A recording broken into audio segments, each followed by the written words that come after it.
1, 2022 Urbandale City Council meeting. I will call the meeting to order and ask Nicole to take roll call, please. Blake. Here. Aubrey Montgomery. Here. Pearl. Here. McBurney. Here. Ober. Here. Please stand as you're able for the Pledge of Allegiance.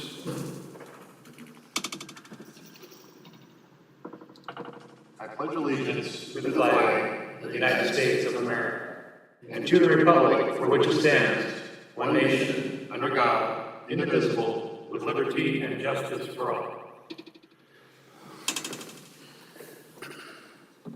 Urbandale is a national leader in character counts, endeavoring all times to promote and model the principles of trustworthiness, respect, responsibility, fairness, caring, and citizenship. In conducting tonight's meeting, we expect that all participants will act in a respectful manner consistent with these principles. Item 2 is to approve the agenda. I ask for a motion in a second. Motion by Blake, second by McBurney. Discussion. Please vote.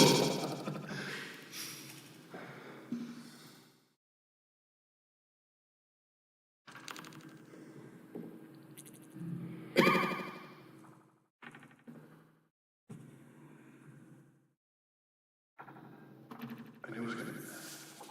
All right, that passes. Thank you. I didn't see what was it.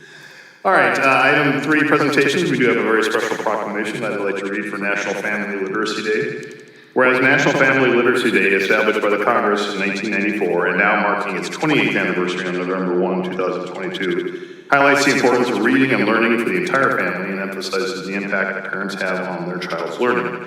And whereas we underscore the importance of literacy, celebrate the joy of reading, encourage residents to promote literacy by reading together as a family, and to extend deep appreciation to our local librarians. I know our library head is here tonight, thank you for being here. Educators and literary service providers for their tireless efforts to strengthen the literacy of our children and our community. So now therefore I, Robert Andwig, Mayor of the City of Urbandale, on behalf of the Urbandale City Council, proclaim November 1, 2022 as National Family Literacy Day in the City of Urbandale. And I will sign this, and I know we have a few folks here to accept this. This is Linda Wilson, Pam Nelson, and Diana Baker-Hoy. If you'd like to come up here, I'm going to present this to you.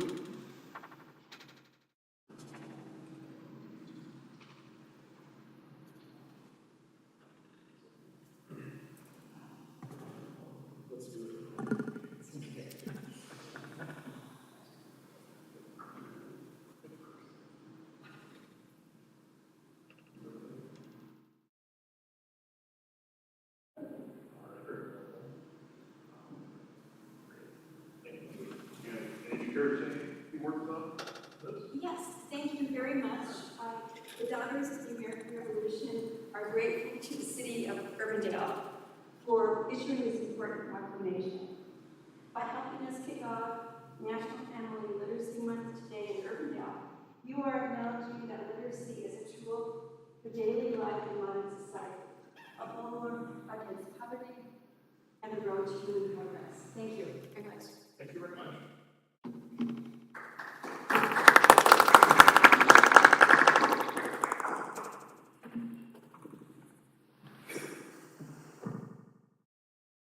All right, that will take us to Citizens Forum. This is the opportunity to address the council on something that's not a part of tonight's agenda. Would anyone like to address the council this time? Okay, sir, yes. Come up here and give your name and address for the record. Well, if you just do it right up here. If you get, I have your name and address here. My name's John Henning. Thank you. John Henning, 4623 151st Street. Want to bring to your attention something that angers, frustrates, disappoints myself in what I think of the city of Urbandale. I'll start out with an explanation of what occurred and then my thoughts on what should change. On September 9th, I was out in my front yard and the yard waste collection came by. And I live in a cul-de-sac, and so it picked up the container, and then it tried to turn around, and it just backed in and totally destroyed my mailbox. So at the time, the driver called his supervisor, I believe Andrew Pasker, and they had a discussion and said, yeah, okay, you know, and so forth. He went on his way, the driver, and This actually occurred to us back in 2007 also. In this instance, it was the recyclable truck that it did it. And so at the time, we knew we'd be without a mailbox to buy the current mailbox, which is a special order. It has to be painted and so forth. So we, on the 9th, we went out and purchased a new mailbox for, it's actually $588, exact replica of what was destroyed. I did take pictures at the time also of the driver in the mailbox, so there is documentation on that. And my first issue was, at the time, I had the supervisor on the phone. I wish I would have been told that there's some rules you haven't enacted that will only allow $100 towards reimbursement of a mailbox. If I had known that, I would not have gone out and spent the $588. So anyway, since that time, I didn't have any further information until that happened on a Friday. I called on Monday and talked to a few people within the city of Urbandale, and that's when I was first told of this regulation. So I've talked to a lot of Urbandale citizens, and they feel the same way. I mean, this is it's a double standard. It's unjust, un-American.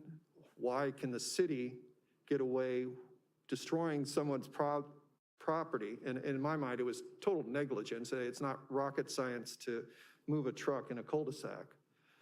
But yeah, they all feel the same way, that it just isn't right. My thoughts on a solution would be to have an exception review process. I understand in the wintertime, snow trucks and the like would have difficulty at times maneuvering in situations because of the conditions. And I can see where this certain stipulation could be in effect. But like I said, in this case, it was just total negligence. And I get infuriated when I think about it. And I've lost a lot of trust in the people of Urbandale coming up with these types of rules that just aren't fair to its citizens. So I will leave it at that. I'm hoping you consider changes. I know it's tough to fight City Hall, but I just believe in this wholeheartedly, that it's not right to discriminate against citizens for something that was total negligent. So I thank you for your time. All right.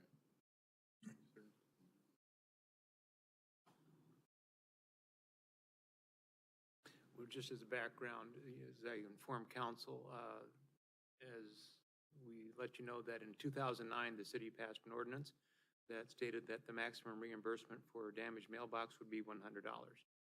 That is by the ordinance. If you choose to change that or develop a different process, certainly at the prerogative of city council. I know that when Mr. Henning contacted staff, as I shared with you earlier, that we turned that over to our insurance company. They made reference to our ordinance, and therefore the payment of $100 was offered to him. If I'm not mistaken, sir, that when the waste management hit your mailbox, they made reimbursement to it, correct? Yes, and so the second incident was involving a city vehicle. And so there, when he contacted John Conyer from our staff, who handles all of our insurance claims, he went by the prescribed ordinances that allows for that reimbursement. So the option for you at this point in time is that, we have the ordinance, it's in place. And if you want to make changes to that, make accommodations, that would be up to the prerogative of the council. So I would just leave that as background for you. I guess I would like you to maybe come up with a sample ordinance that would have some more flexibility. I mean, we have some extremely fancy mailboxes, structural mailboxes in parts of town that probably, like Mr. Henning won't, $100 isn't going to touch it. So if it's our truck that hits it, I think that's a different standard that we need to look at. So I guess I'd like to see something come back to us or more discussion related to this item. Well, being the only one up here that was here in 2009, I'm trying to remember exactly. Well, and I was gonna ask Well, why. AJ was That here as was- well, but AJ and I were both here, but I'm struggling back to was- think about why we did that. We can certainly take a look at the history Just of this. looking to the city attorney, city engineer, see if you have any recollection. I think it was in early 2009. Does that, I believe so, and I think before that, I think it was $50, and I got adjusted to the $100.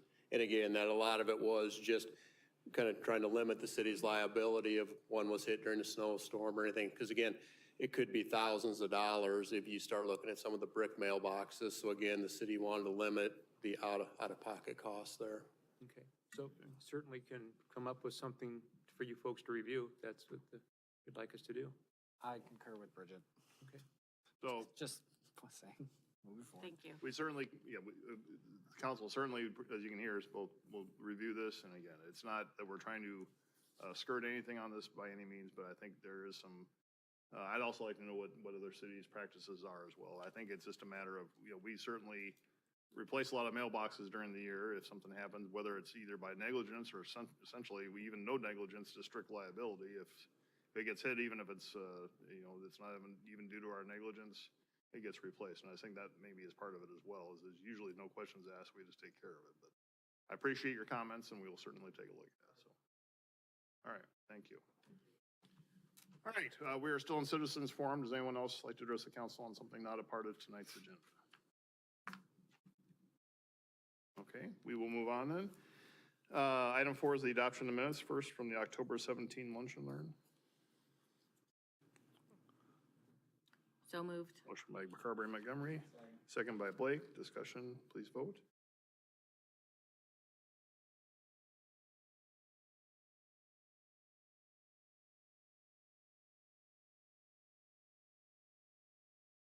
That passes. Then the October 18 regular meeting.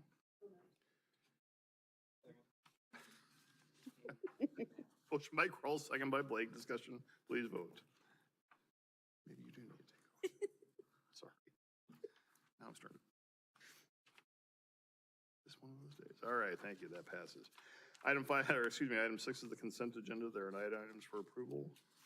Motion to approve the Motion by consent agenda. McBurney, second by Blake. Discussion, please vote. What was that? Oh. The guy at the end. I did say McBurney. Just go slow.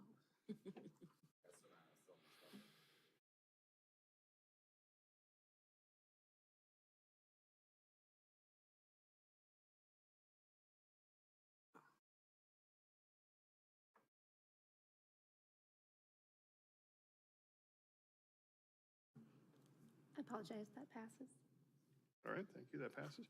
Item 7, public hearings. First is a public hearing to consider the sidewalk easement vacation for Gulfview Estates Plat 1 and Quail Ridge Plat 1. The public notice for this was published in the October 21, 2022 Des Moines Register, and ask for any objections to that notice is published. There were none. Ask for a motion to open the public hearing. So moved. By Kroll, Second. second by McBurney. Discussion, please vote.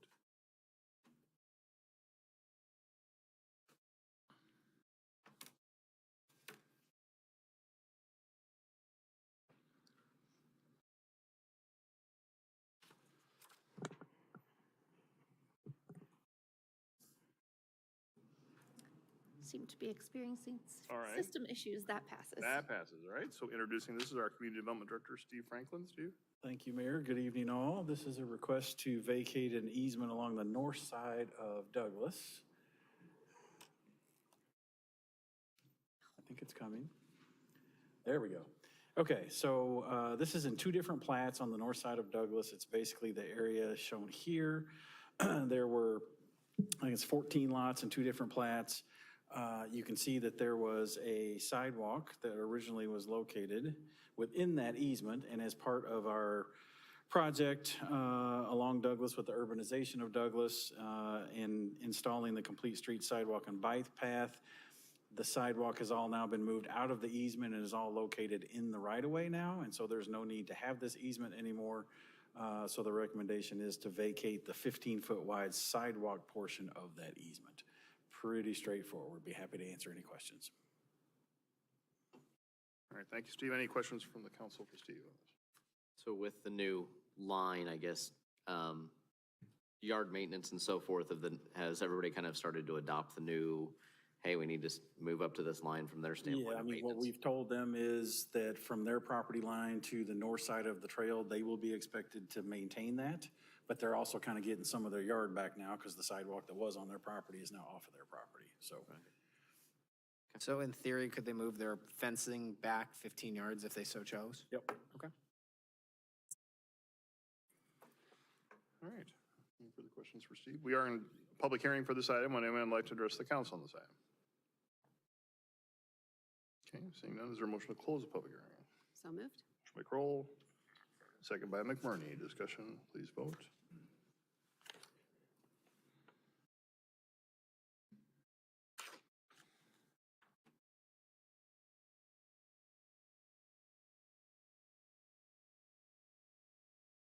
That passes. Any other items for consideration? Motion to approve resolution 255-2022. Motion by McBurney, second by Blake. Discussion, please vote.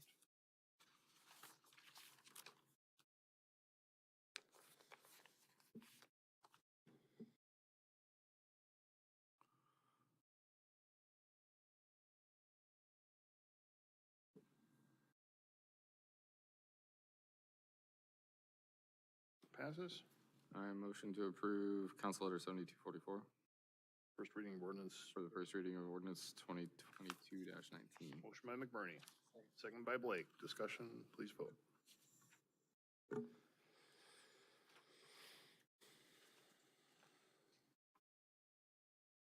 Okay, that item passes. Thank you.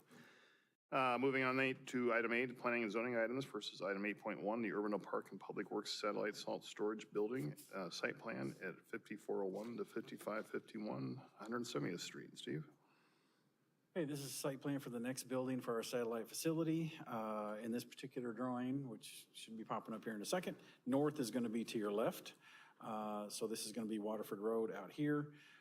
This is the location of the new building located here. It's about 3,700 square feet. It's 72 by 52. Again, it is for salt storage. Predominant building materials are going to be precast concrete panels, which is similar to what we used on the construction of the maintenance facility. There will not be a door on it. It will be open on this side, so it will face internally to the site. Be happy to answer any questions, although if you have questions on this, John's here and could probably be better to answer. Plus, he's really excited about this building, so. Okay, so is this a different location than we kind of initially looked at when the other building was built? When we were first looking, this is where it was shown on the site plan when the building over here came through. We did look at different options of potentially over here, just really moving, but this is where we were last year at the time of the site plan. Okay. And, I remembered the corner, I didn't remember this location. and the base thing is, like Steve said, though, it'll look just almost like this other building, same structure on the outside. The only difference is it just doesn't have a door. It'll have that same tip-up concrete, just like we have at 9401 Hickman.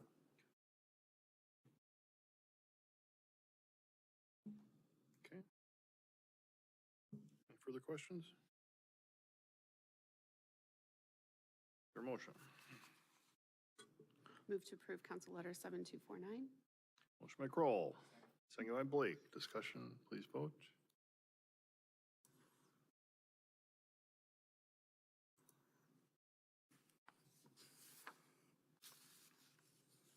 Passes. Item 8.2 is the Hyper Energy Bar Urban Town Center site plan at 3797 86th Street. Steve? Okay, so this is a site plan for a small structure to be on the north end of the parking lot here for the shopping center across the street. And so the location is, so here's 86, this is Douglas, this is the shopping center, and we're talking about the area in the north end of this parking lot, right in this area here. Let me go to the drawing. So here is the site plan in that area. It's about a 616 square foot building, and it has drive-through window on each side. So this is the building located here. There would be drive-through coming through the parking lot and a pickup window there, then come out to the frontage road and go whichever direction you'd like, or you can turn in from the frontage road. There's a drive-through window here for pickup, and then you would come back through the parking lot to go wherever you would like. A fairly significant decrease in the area of impervious area. So all of this kind of hatched area would become lawn. Those would not be parking spaces anymore. It would remove, the main thing for staff, and we reviewed this, is it would remove about 43 parking spaces. So we did a pretty deep dive in the center, been lots of changes there over the years to kind of see where we stood in terms of today's code for parking, and we know that that's probably going to change, but where were we today? And determined that there were 21 parking spaces that could be restriped more toward the back that would give them the total number should they find that they need those spaces. So really from a parking standpoint, don't think it's going to be a big deal. The current owners of the shopping center obviously were supportive of this. This would be the third location for this. There's one in Waukee. There's one in Grimes now. You may have seen either of those, and then this would be the third location and the first one in Urbandale. So Planning and Zoning Commission does recommend approval of the site plan subject to the items noted. Be happy to answer any questions. And Chris Trosper with the development company is here as well and can answer questions. Heart of America is who's doing it. All right. Thank you, Steve. Any questions for Steve on this? I do have, I should show you the, let me show you the, sorry. There's the elevations. So this will be a stone. So there's from the side, and there's from the other side, the rear, and then this is how the front looks. So very similar to what the other two look like. Okay. Any concerns kind of about the, I guess, between the building and the existing structures about, you know, you got kids coming out of the jumping place, things that way. So you're mixing a lot of people and drive-through traffic. Yeah, you are. You know, the original location had the building perpendicular and relocated the frontage road. We didn't feel like the circulation was nearly as good. You know, not really. I mean, you don't know how much traffic there's going to be. We feel like it's far enough away in this corner of the parking lot to get it as far away from the building as possible. I don't think we realistically have any concerns about it. We're hoping everybody's watching where they're going. We'll see how it works out. And I guess any either striping in the parking lot or, you know, so if it becomes a problem, striping the parking lot, speed bumps, things that way, is that part of a potential option? Absolutely. That's certainly something we can monitor, Chris. I'm sure you guys are happy to monitor that situation. And if we need to make some adjustments out there to help people know where to go, we can certainly do that. Yeah, as I look at this, I look at a stop sign needed in case you're going left onto the frontage road heading south. Yep. And some of that little private signage and or striping can really help those types of things if we notice it's an issue. So we felt like this just really circulates a whole lot better than when we were relocating the frontage road, though. Okay. Well, on behalf of my hyper-addicted children, I move approval of Council Letter 7250. Motion by Carberry Montgomery. Caffeine drinker, second sip. Second by Blake. Any further discussion? All right. If not, please vote. They'll be really happy with me tonight. All right, that item passes. Thank you, Steve. All right, moving on to item 9, regular agenda items. First is 9.1 is to consider the professional services agreement for the facility relocation study for Fire Station 41. And Chief, do you have anything further to add on this? Or? Yeah, I can answer any questions. Okay. Just want to say thank you to the chief for getting this to us so fast. So approve Council Letter 7251. Second. Motion by Obrecht, second by Kroll. Discussion, please vote.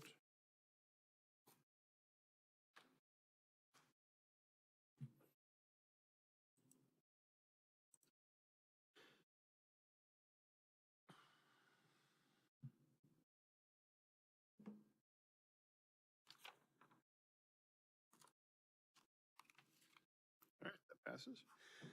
Item 9.2 is to consider the purchase for the Acadia Park playground equipment, and our Assistant Parks and Rec Director, Scott Hoke, is to present. Scott? Thank you, Mayor and Council. Happy to be here tonight to bring forward a purchase for the possibility of some playground at Acadia Park. Acadia Park is probably our newest park now at this point, with the property just becoming the city's property back in August, I believe. For a little bit of context of where we're at, we are 156th, and so we're west of that, and then north of Meredith in a new development. What we're proposing is the structure that you see there on the left being placed within the park. And it's a playground structure along with swing sets. It also has a climbing net and a companion swing or an expression swing, which is a newer amenity that we've been putting in a few parks, which allows the parent or grandparent or older sibling to sit on the swing while the tot sits in the other swing. For those of you that have pushed kids for 20, 30 minutes, it's a nice variety to sit there and swing with them. So that is the proposal.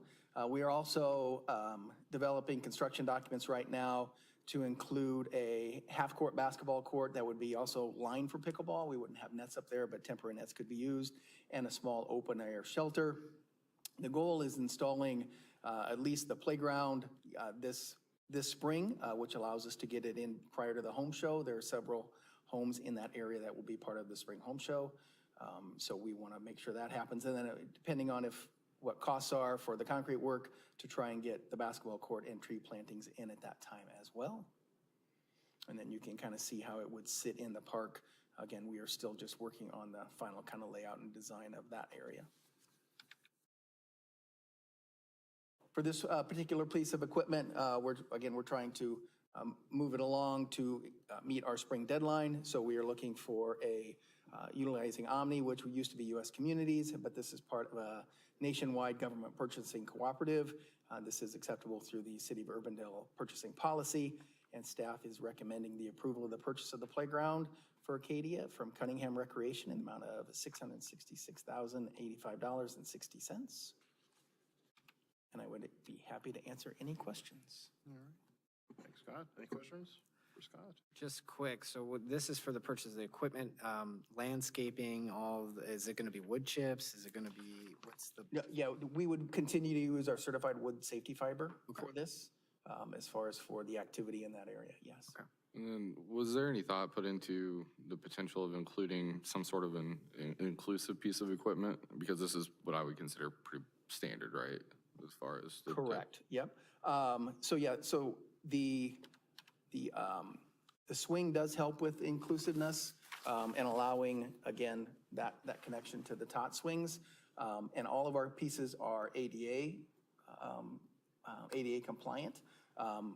And again, it just has a variety of pieces in there. So as far as specifically for an inclusive piece, other than the climbing net being at ground level, which allows some of that, that would probably be where we would be at on this smaller of a piece. Okay, yeah, I was just thinking I know it's nice that we have the Miracle League Park over here on the east side, and that's wonderful. I absolutely love that, but ensuring that kids all across Urbandale have some sort of equipment that ensures that they have equal access in some way.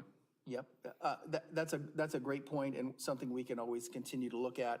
And if we need to expand a piece down the road, we could sure look to do that in this location as well too. All right, appreciate it, Scott. We would, in addition, our hope would be at the regional park, at the Walnut Creek Regional Park, to design that with a lot more inclusive design as well too. So awesome, that's good to hear. Close by, so. Thank you.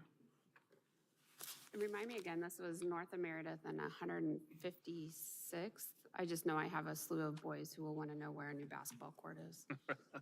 I'm sorry, what was that? I have a slew of boys who are constantly in my house that will want to know where a new basketball. Close basketball courts are, yep.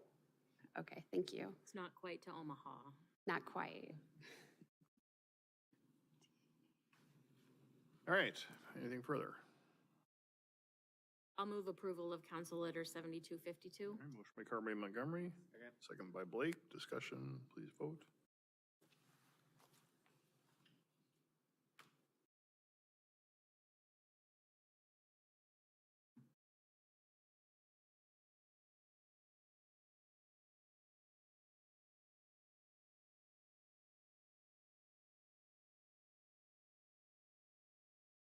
Okay, that passes. Thank you.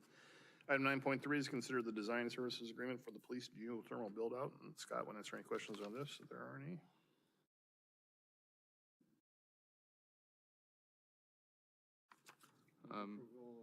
Council Error 7242. And I'll By second Blake, it. second by McBurney. Discussion, please vote.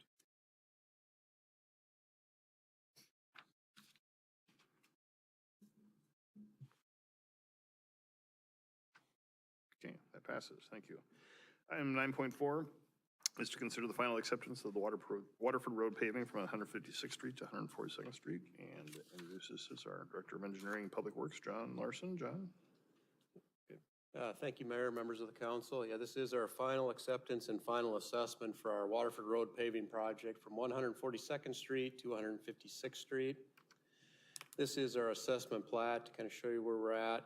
This is 156th Street on the left. Here's Waterford Road through the middle. And as you can see, there's quite a few parcels here. A lot of this area has already been developed. Parcel 104 right here is the only one that has not been final platted, and that's currently owned by a developer and is in the process of being developed on the the western portion of the project. As we move to the east, this continues Waterford through the middle here to 142nd Street. And these two larger parcels down here are the only two parcels that haven't been platted. And again, those are in developer hands right now. So looking at our project as a whole, the paving assessment, there's 180 properties being assessed. 177 of them have already been paid. So that leaves 3 properties that'll have an assessment with our final assessment. 2 of them have petition and waivers, and 1, like I said, has been rezoned for development and is basically a part of the new elementary school development. As far as our sidewalks, there's 66 properties being assessed. 63 properties have been paid. Those same 3 properties have not paid their sidewalk assessment yet. Can you remind me what petition and waivers mean? Basically, that's where they agree ahead of time that they will not object to any legal matter associated with the assessment. They agree that they need to pay it and it is their responsibility. So basically, like I said, they just waive a lot of their rights through that. And that usually comes through rezoning and when we know that it's going to be changing hands through development. So most of this already got paid when the developer Created his final plat. Right, Correct. right. So basically, when they create the lots, before they sell them, when they turn in their final plat, we collect for the assessments and things like that. They have the choice for cash or bond. If you pay cash, then it's done. If it's bond, they usually wait until a month or 2 before right now. We notify them the final amount and then they pay us, so that clears their obligation. But we always want to get that cleared up before we final our assessment. So the 3 that are outstanding, are those the undeveloped areas? Correct. So there's no conflict with the pre-existing No. homestead there that was, Nope, these are all 3 of these are actually open areas. Okay. There is a small shed on the corner by 142nd and Waterford, but again, it's not a resident. It's just something they use throughout construction. They've been using it. thank you. Yep. So we do assess for 31-foot width of pavement. With the project, for the paving cost, we had assumed $60 per square yard. Our bids came in at $45.75 a square yard. And on the sidewalk cost, we'd assumed $36 a square yard with bids that were $34.50. We had no deficiencies. Basically, that means that there aren't any assessments above our preliminary assessment. We'll see some of that with 170th Street since our bids came in a lot higher than what we'd assumed for prices. So just for a point of reference, there were no deficiencies here. And then if we look at our overall preliminary assessment, so the original preliminary assessment was right around 1.8 million. With the bids that we received, the final is around 1.4 million. Then the city share went from 4.6 million down to just over 4 million. So with that, I'd be glad to answer any questions. So we're not accepting any landscaping work yet. Obviously, they haven't finished that. Oh, as far as restoration on the project, no. It's another part of this is there's a supplemental agreement being created that basically says they still have their warranty period to make sure everything grows and, before the city accepts it. Okay, good, because it's not looking very pretty. I mean, the road is beautiful. But it always. But it's not going to look pretty come spring. Right. It always takes some time.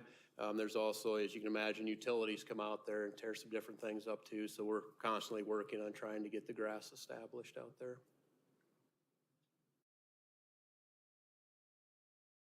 All right, thank you, John. Any other questions for John?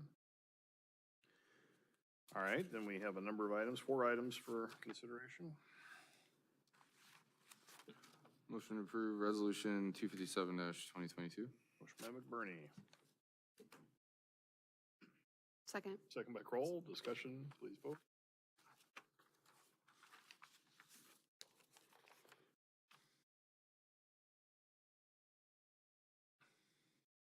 That passes. And motion to approve resolution 258-2022. Motion by McBurney, Second. second by Kroll. Discussion, please vote.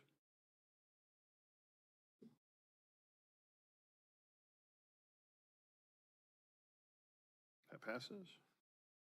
Motion to approve resolution 259-2022. Motion by McBurney, Second. second by Kroll. Discussion, please vote.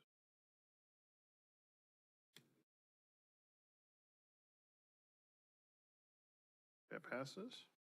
And motion to approve resolution 260-2022. Motion by McBurney, Second. second by Kroll. Discussion, please vote.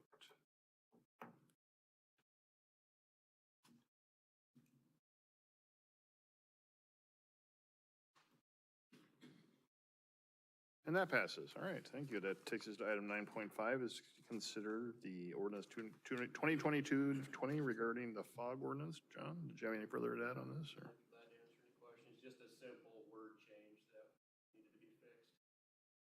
Okay. Motion to approve Council Letter 7241.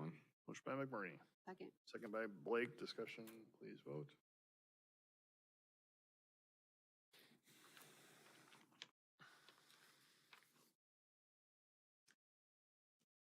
Okay, that passes. Thank you.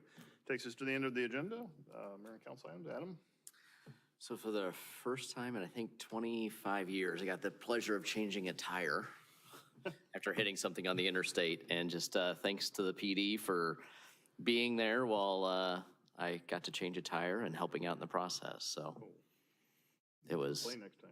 yeah, so hit something on the interstate, but got to Hickman Exchange Road before it totally went flat and shredded the tire, but didn't damage the rim. Glad you're safe. Yeah. Thanks, Adam. Amy? I would say a couple of things. First of all, hats off to the PD for having an awesome trunk and treat event. And our fearless staff who helped create an awesome display. So way to go. And also just a somber reminder that tomorrow is the 6th anniversary of the deaths of Justin Miller and Officer Mimio. So, yeah, I think that's it. Bridget? Well, the chatter was audible all over the western suburbs this last week that the Alsace Road had opened up between Douglas and Meredith. There, I have never heard so many people chattering and texting and being excited for a road to open. So hats off for getting that done. Looks like we have a ways to go to pop through the other side of Meredith. There's a nice big pile of dirt, but at least we can get some more access to Hickman that way. So thank you. But yeah, people are very excited. Clive, Urbandale, Waukee, you name it, they're excited. And then I'm going to be sending you guys all a survey, and I may ask Derek to put it out on our social media from DART. I don't know how much I've talked to it, but we're having a lot of, we have for the last couple of years, a lot of conversation with the legislature to try to help us get an alternative funding strategy. And this year we got as far as getting a study committee set up. The study committee has met once, and they would like input as to how people would like to see DART funded. And if you're not in the thick of it, I don't think it's probably a really good way to ask for input. But I am gonna send it all to you via text, and I'll figure out with Derek. I don't know if it's really even something we wanna send out to the public, but we probably should, because it is really important that we find a more equitable funding strategy. And the way that it looks right now, Urbandale stands to significantly decrease the amount of money that it sends to DART. If we can find an alternative funding source such as the hotel motel tax. But I'll be sending that out to y'all tonight or tomorrow, and please take a few minutes to do it and indicate that you really think the hotel motel tax is a good idea, because there's some conversation of trying to maybe get us to change our allocation, or forcing us to change our allocation of the lost in order to make up for the funding, which is not going to go over well with any of the member communities who have already made commitments to spend their lost funds on, projects in their own community. So lots of fun stuff going on at DART, but I'd appreciate if you take a few minutes and fill out that survey. Thanks, Bridget. Matt? I just want to echo what Amy said, and I even sent an email to the chief saying I was blown away by the trunk or treat. It just made me just realize how, and not just the police department, I know I sent it to just the police department, but how the library, how Parks and Rec, even our economic development team with the uplifting project has been doing a tremendous amount of work with trying to build that community identity that's a part of our strategic plan. They have been doing a tremendous, again, there is the vital services that we always do, making sure that people's roads are cleared and making sure that snow and all these things are, but when it comes to what builds the identity of a community, ultimately it's those community events and the just continuously pushing more and more events, continuously building on what we have done has been very impressive to me for these last few years. And at least from my perspective, as we move into budget season, if there is more resources to fulfill those goals, let us know, because I think those are what really will help us mold our community and help bring our community together. And I just absolutely love it. And I want to thank not only the police department, but all departments when it comes to what they're doing to build that community spirit. So thank you very much for all that. Thank you, Matt.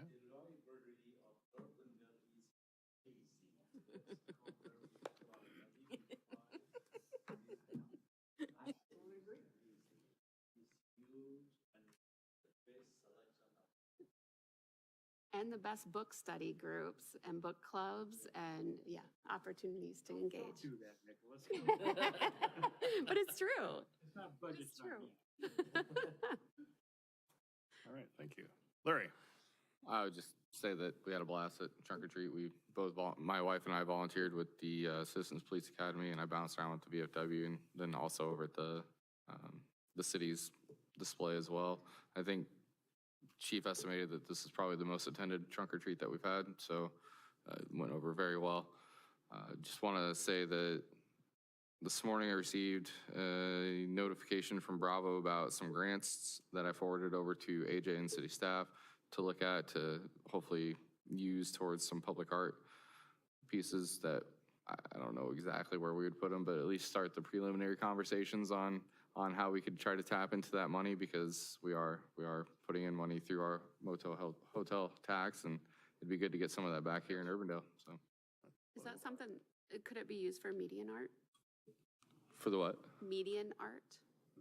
Something to think about. Or bus shelter art. Or bus shelter art?